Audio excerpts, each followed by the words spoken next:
దేవాదాయ శాఖ assistant commissioner శాంతికి ఆ శాఖ అధికారులు నోటీసులు జారీ చేశారు.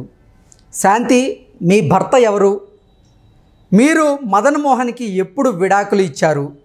మీరు అఫిడవిట్లో ప్రెస్ మీట్లో మరోలా చెప్పారు అంటూ దేవాదాయ శాఖ అధికారులు శాంతికి నోటీసులు జారీ చేసినటువంటి నేపథ్యంలో వారి నోటీసులకి శాంతి ఎటువంటి సమాధానాలు ఇవ్వబోతుంది అనేది తీవ్ర ఉత్కంఠనైతే రేపుతూ ఉంది.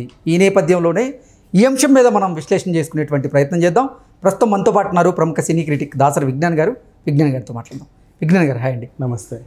శాంతి వ్యవహారం రోజుకో మలుపు తిరుగుతూ ఉంది. దేవాదాయ శాఖ అధికారులు శాంతికి నోటీసులు జారీ చేశారు. శాంతి, ఇంతకీ మీ భర్త ఎవరు? మదన్ మోహన్కి మీరు ఎప్పుడు విడాకులు ఇచ్చారు? మీరు అఫిడవిట్లో ఒకలా పొందుపరిచారు, ప్రెస్ మీట్లో మరోలా చెప్తూ ఉన్నారు అంటూ అధికారులు నోటీసులు జారీ చేసినటువంటి నేపథ్యంలో అసలు ఈ శాంతి వ్యవహారంలో ఏం జరుగుతోంది? దీని మీద మీ విశ్లేషణ ఏంటంటే ఏం చెప్తారు? అసలు విషయానికి వస్తే వీళ్ళు ఎందుకు అడిగారు అనేది ఫస్ట్ క్వశ్చన్. చాలా మందికి క్లారిటీ కావాలి. ఏంటంటే అలా ఎలా అడుగుతారు, ఆమె నీ భర్త ఎవరు అనేది ఎక్కడ అడగడానికి దాఖలాలు లేవు కదా, ఎందుకు అడిగారు అని కొంతమంది అడుగుతున్నారు. మామూలుగా ఆమె తరఫు వాళ్ళు. ప్రభుత్వానికి ఏం అవసరం అడుక్కోవడానికి, ఈ ఆరాలు తీసడానికి? ఒక చిన్న ప్రశ్న ఇక్కడ. ప్రభుత్వం ఎందుకు అడుగుతుంది అంటే, ఈవిడ ప్రెగ్నెన్సీ టైంలో ఆవిడ లీవ్ తీసుకున్నారు. ఆ లీవ్ తీసుకున్న టైంలో అఫిడవిట్ దాఖలు చేశారు. ఆ అఫిడవిట్లో తన భర్తగా మదన్ మోహన్ గారి పేరు పొందుపరిచారు.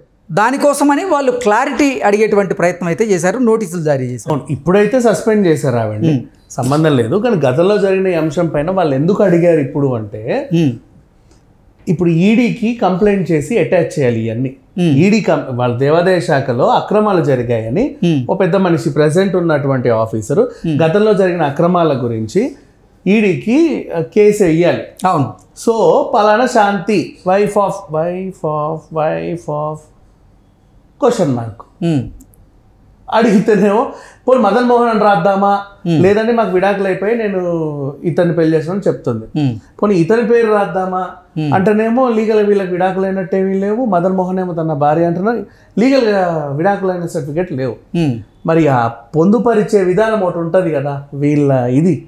అందుకని వస్తారు తట్టి శాంతి శాంతి శాంతి ఇంతకి నీ భర్త ఎవరో చెప్పవా అని అడిగారు, అంతే. అంతమించదు. ఇప్పుడు ఈడీకి వెళ్తుంది కేసు. ఈడీకి ఎందుకు వెళ్తుంది కేసు? ఈమె చేసిన అక్రమాలు ఏంటి అంటే, ఫస్ట్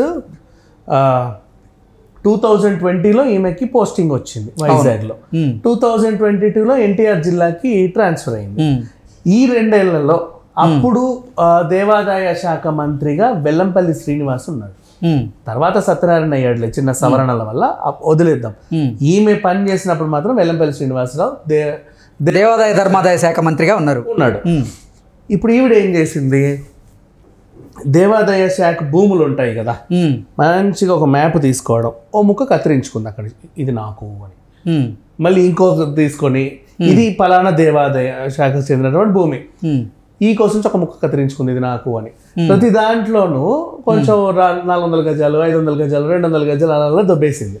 అంటే దేవాదాయ శాఖకు సంబంధించినటువంటి భూమిని ఈవిడ ఆక్రమించుకునేటువంటి ప్రయత్నం చేసింది. అలాగే దేవాదాయ శాఖలో ఆవిడ అవినీతికి అవకతవకలకు పాల్పడింది అంటారు.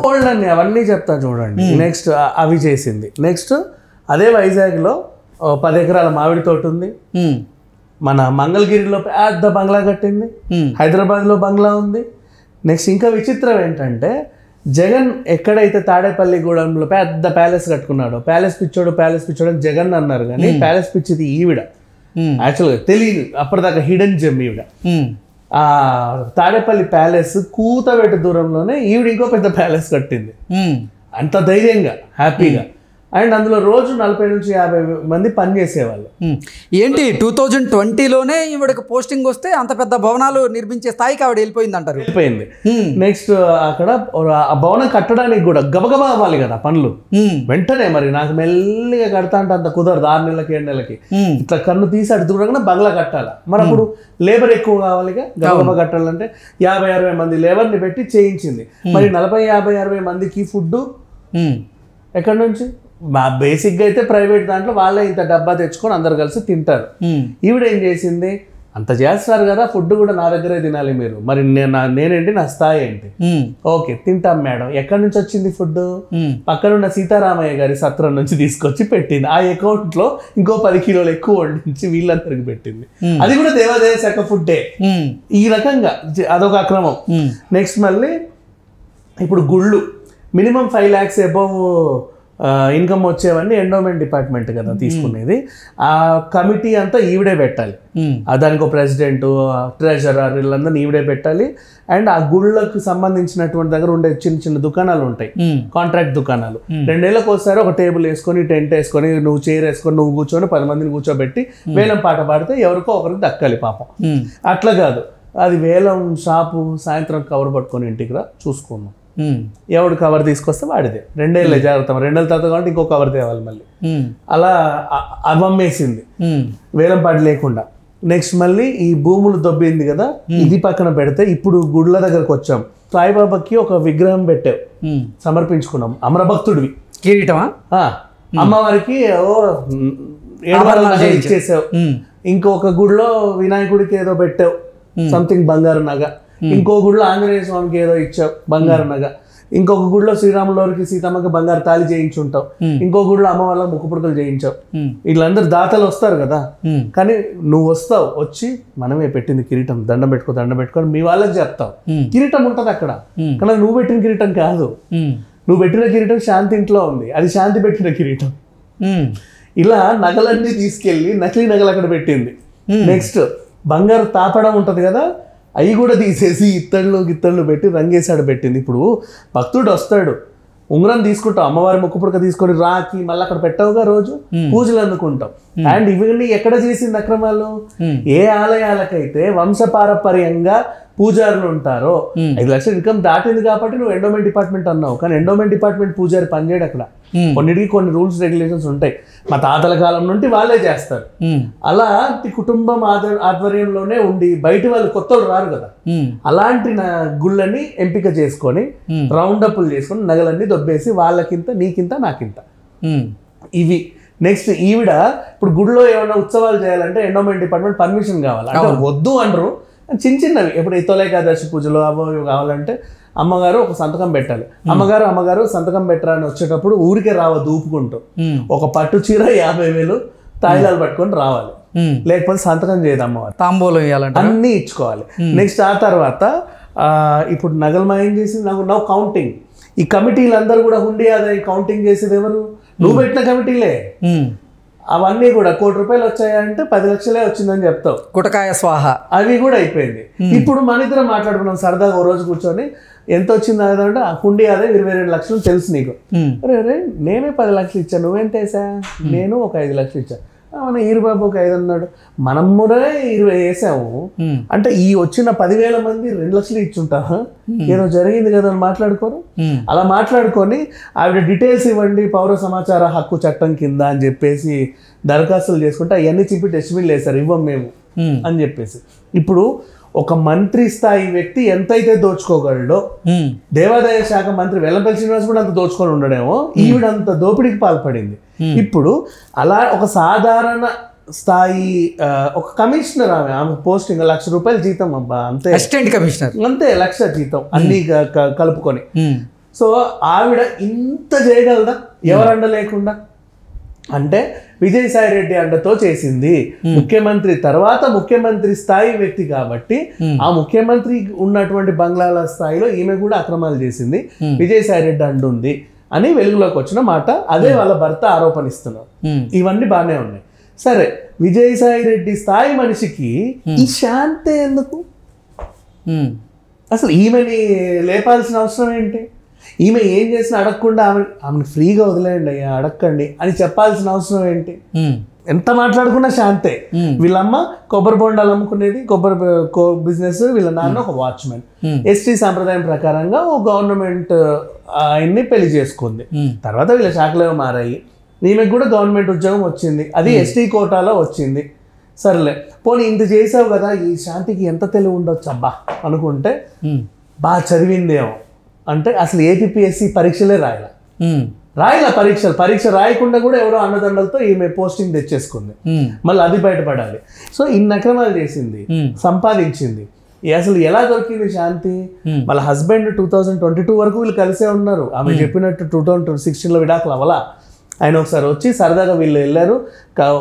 సంవత్సరం తర్వాత వచ్చాడు విదేశాల నుంచి. ఆ యారాడ బీచ్ దగ్గరికి వెళ్ళి డిస్కో డాన్స్లు వేశారు ఇద్దరు. ఆ వీడియోలు కూడా ఉన్నాయి బయట. చెమ్మకు చెమ్మ చిరంజీవి పాటలు వేసుకుని డాన్సులు చేశారు బీచ్ దగ్గర. ఆ వీడియోలన్నీ ఉన్నాయి, యూట్యూబ్లో కూడా వస్తాయి. ఆ డాన్స్లు వేసుకున్న తర్వాత ఈయన వెళ్ళిపోయాడు.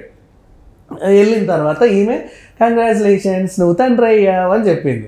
నేను వచ్చింది నెల, ఇటు వచ్చింది నెల, మరి 3 నెలల కడిపిలా వస్తుంది. బాగా డౌట్ వచ్చింది. అరే ఇలా టంగ్ స్లిప్ అయ్యానేంటి, ఈవిడ కథం దొరికిపోయింది. అక్కడ దొరికిందని డౌట్ వచ్చింది. గట్టిగా గదిమాయిస్తే విజయసాయిరెడ్డి అని చెప్పేసి చెప్పిన తర్వాత ఆయన ఏమన్నాడు, సరే ఒప్పందం ప్రకారం విడిపోదాం, నేను నేను చూసుకుంటా, నష్టమేం లేదు.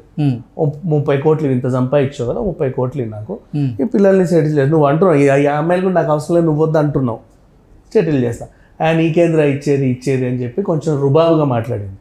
సరే నేను ఏం చేస్తానో తెలుసా అని చెప్పి ఇప్పుడు ఇవన్నీ బయట పెట్టాడు.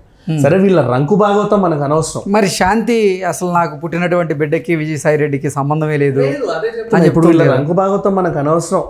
ఆయన తర్వాత ఏం చేశాడు, నా బిడ్డకి తండ్రి సుభాష్ అని చెప్పింది. ఆ సుభాష్ ఏమో అమ్మమ్మ నాకు పిల్లలు ఉన్నారా బాబు, సంతకం పెట్టమంటే పెట్టాడు పెద్ద ఆయన, నాకేం సంబంధం లేదన్న వాయిస్లు బయట ఉన్నాయి. అవునా? ఇప్పుడు విజయసాయిరెడ్డి కాదు అని ఏమంటుంది, విజయసాయిరెడ్డి అని ఈయన అంటున్నాడు. మరి విజయసాయిరెడ్డి ఒకవేళ విజయసాయిరెడ్డి అనుకుందాం, శాంతి ఇన్ని అక్రమాలు చేయడానికి అంత అండలేదు, చేయలేదు. సరే ఇప్పుడు విజయసాయిరెడ్డి స్థాయికి శాంతే ఎందుకు కావాలి అంటే, రిటైర్డ్ జడ్జి రామకృష్ణ అనే ఆయన పాస్ చేసిన ఎలిగేషన్ ఏంటి, ఈమె వాళ్ళకి బ్రోతల్ బిజినెస్ చేసి పెట్టేది.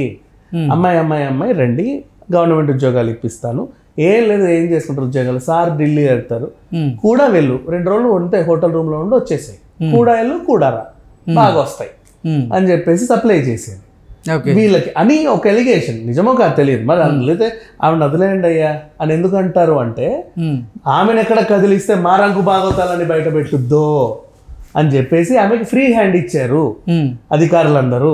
కాబట్టి ఆమె ఎట్లాగో ఫ్రీ హ్యాండ్ ఉంది కాబట్టి యథేచ్ఛగా సంపాదించింది అనేది ఒక ఎలిగేషన్. ఇప్పుడు ఈడీ ఎంటర్ అయితే మనీ ట్రయల్ జరిగితే ఎక్కడెక్కడ ఏమేమి ఉన్నాయి, ఎక్కడెక్కడ ఏ ముక్కలు కత్తిరించావు, ఇవన్నీ కూడా రాబట్టాల్సిన అవసరం ఉంది. ఇన్ని నెలలో అంతరిచ్చు 3-4 ఇయర్స్లో కోర్టులో పడగెత్తావు. ఇప్పుడు ఈడీకి అటాచ్ చేయాలంటే ఎవరో ఒకరు కంప్లైంట్ చేస్తే కదా శాంతి దాకా రావాలి. ఈ ఎండోమెంట్ డిపార్ట్మెంట్ అధికారులు ప్రెసెంట్ ఉన్న వాళ్ళే గతంలో జరిగిన అవకతవకల గురించి, పోయిన అమ్మవారి నగల గురించి, మాయమైన మా భూముల గురించి ఆ అధికారి హయాంలో ఇలా జరిగాయండి అని రాయాలి. ఆ రాసే క్రమంలో so and so wife of అనే దగ్గర డాష్ పడి క్వశ్చన్ మార్క్ వచ్చింది. అడుగుదామంటే ఆమె సర్టిఫికేట్లలో అట్లా ఉంది, మొన్న చెప్పినప్పుడేమో ఇట్లా ఉంది. అయితే నిజం ఒకవేళ విడాకులు అయితే ఈయనే కదా హస్బెండ్, ఈవిడ చెప్తే లీగల్గా విడాకులు అయితే అవ్వకపోతే ఆయన రాసుకోవాలి. ఎవరి పేరు రాసుకోవాలి అర్థం కాక ఒక డౌట్ వచ్చి ఫోన్ చేసి చెప్పమ్మా అని, ఇంతే ఇది వ్యవహారం. ఓకే, ఇంతకీ అసలు ఈ దేవాదాయ శాఖ అధికారులు శాంతికి నోటీసులు జారీ చేసినటువంటి నేపథ్యంలో ఆ నోటీసుల్లో ఏముందంటారు? అన్నిటికీ ఆన్సర్ కావాలి. నువ్వు ఎందుకు ఇచ్చావు నాకు అనవసరం, నీ పర్సనల్ లైఫ్ నీదే. అంటే నువ్వు నగ ఎక్కడ కొన్నావు, చెప్పులు ఎక్కడ కొన్నావు, కళ్ళజోడు ఎక్కడ కొన్నావు అంటే ఎంత గిరిజన యువత అయితే మాత్రం తయారవ్వకూడదా అనింది ఆవిడ మొన్న. ఆ మాత్రం తయారవ్వకూడదా, ఆ మాత్రం అధికారిని నేను ఈ మాత్రం గాజులు వేసుకోవద్దా, ఈ మాత్రం పోగులు పెట్టుకోవద్దా అనింది అడిగితే. సరేలేండి, నీ అసలు ఈ దేవాదాయ శాఖలో జరిగినటువంటి అవినీతి అవకతవకలన్నీ ఇప్పుడు దారి మళ్ళీ ఈవిడ క్యాస్ట్ గురించో, ఆవిడ కుటుంబం గురించో, లేకపోతే ఆవిడ ఉమెన్ కార్డు గురించో వీటి గురించి ప్రస్తావన వస్తుంది తప్పితే ఇప్పుడు దాంట్లో అంటే ఆ శాఖలో జరిగినటువంటి అవినీతి కానీ అవకతవకలు దాని గురించి అసలు డిస్కషన్ లేదే, డిస్కషన్ చేయట్లా. ఇప్పుడు అందుకే ఆ డిస్కషన్లో వీళ్ళు కంప్లైంట్ చేయాలి కాబట్టి ఈడీ ఎంటర్ అయితే ఆ డిస్కషన్లు అన్నీ వస్తాయి కదా. ఇప్పుడు ఇంకంతా పర్సనల్ ఎలిగేషన్. యాక్చువల్గా బయటపడింది ఒక రంకు భాగవతం, ఎవరిదో రంకు భాగవతం అయితే పర్లా, ఓ పెద్ద ఆయన మీద ఎలిగేషన్ పాస్ అయ్యేసరికి రోజు అందరు అటువైపు చూశారు. చూడగా ఈమె తినగా అలా రిచ్ అయిపోయింది. రిచ్నెస్కి కారణం ఏంటని క్వశ్చన్ మార్క్ వచ్చింది. అవకతవకలు జరిగాయని ఎండోమెంట్ డిపార్ట్మెంట్లో అని. ఇప్పుడు ఎండోమెంట్ డిపార్ట్మెంట్కి ఒక మచ్చ వచ్చింది, వాళ్ళు దాన్ని సవరించుకోవాలి. ఇప్పుడున్న ఎండోమెంట్ డిపార్ట్మెంట్ మినిస్టర్ ఎవరైతే ఉన్నారో అవి ఏం లేదంటే అమ్మవారి ముక్కు పడక అమ్మవారి ముక్కుకే ఉంది, సాయిబాబా విగ్రహం సాయిబాబా తలకే ఉంది, ఈ గుడిలో తాపడాలని ఇలాగే ఉన్నాయి, భక్తులు ఇచ్చిన కానుకలు ఇన్ని, ఇవి లెక్కలు, ఎక్కడ ఏం జరగలేదు అని చెప్పాలి అంటే శాంతి దగ్గర నుంచి అన్ని తీసుకోవాలి. శాంతి దొబ్బలు ఇప్పుడు నాకేదో బాబుకి జాబ్ రావాలని చెప్పేసి 300 వేసావు, మా ఆయన తాగుడు మానేయాలని చెప్పి 500 ఒకటి వేస్తావు. ఇప్పుడు ఇంతకీ ఈ దేవాదాయ ధర్మాదాయ శాఖలో అసిస్టెంట్ కమిషనర్గా ఉన్నటువంటి ఈ శాంతి ఎన్ని కోట్లకి అవినీతి చేసింది? ఇప్పుడు ఈవిడ మీద ఎన్ని కోట్లకి అవినీతి ఆరోపణలు ఉన్నాయి అంటే ఏం చెప్తారు? అవి ఈడి చెప్తే తెలుస్తుంది. ఇప్పుడు ఇక అదే చెప్తున్నా, ఒక్కొక్కటి డబ్బులు వేసుకుని చేసుకుంటారు, అందరికీ ఎమోషన్ కదా అది. నువ్వు అమ్మవారి గుండెలో డబ్బులు వేసాను, నీ ఎమోషన్ అది. నువ్వు జాబ్ రావాలనో, బండి కొనుక్కోవాలనో, మొగుడు చదువు తాగుడు మనిపించాలనో, పిల్లలకి మంచి జాబులు రావాలనో, ర్యాంకులు రావాలనో మొక్కి ఇంత వేసావు. ఇప్పుడు ఆ ఎమోషన్స్ అన్నీ కూడా ఆమె ఎవరో తినిందంట, దొబ్బేసిందంట అని తెలియగానే మీకు ఎలా ఉంటుంది? పోయిన నీ 100 కాదు నీకు ముఖ్యం, నీ 100 కాలన్నా నీ ఎమోషన్ నీకు ముఖ్యం. అది దేవుడికి అందలేదు, నా మొక్కు దేవుడికి అందలేదు, అందుకే మాకు జాబ్ రాలేదేమో, అందుకే మా అబ్బాయి ఫెయిల్ అయ్యాడేమో, అందుకే ఇలా అయ్యాడేమో అని చెప్పేసి అనుకుంటారు. వీటన్నిటికీ ఈ జరిగిన దారుణాలన్నిటికీ కారణం శాంతే అనే ఎమోషన్ జనాల్లోకి వెళ్ళిపోయింది బలంగా. సో ఇప్పుడు వీళ్ళు ఏం చేస్తున్నారు, ఖచ్చితంగా మాకు న్యాయం జరగాలి, ఆమె దొబ్బేసిన విలువలన్నీ తెలియాలి, అవన్నీ కూడా మళ్ళీ గుడికి అందితే వాళ్ళకి సాటిస్ఫాక్షన్. మరి ఇప్పుడు ఇంతకీ ఈ అధికారులు ఇచ్చినటువంటి నోటీసులకి శాంతి ఎటువంటి సమాధానాలు చెప్పబోతుంది?